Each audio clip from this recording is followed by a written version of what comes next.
Hello everyone, welcome back to our channel. నేను మీ చందన.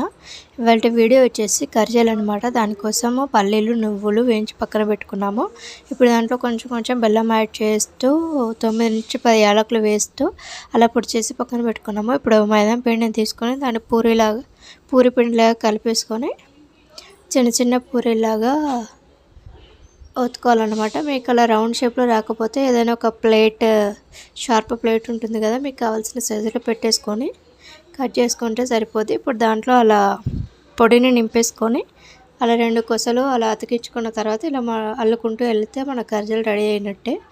అందులో నింపడమే పెద్ద ప్రాసెస్. అందులో నింపి ఇలా 2 కొసలు అతికించుకున్నామంటే మన హాఫ్ ఆఫ్ ద కర్జీ రెడీ అయిపోయినట్టే. ఇప్పుడు అన్నిటిని అలా రెడీ చేసుకున్నాక ఆయిల్ మంచిగా వేడైన తర్వాత అందులో మనకు దాంట్లో ఎన్ని పడితే అన్ని వేసేసుకుంటూ అలా కాల్చుకుంటే ready. Thank you for watching.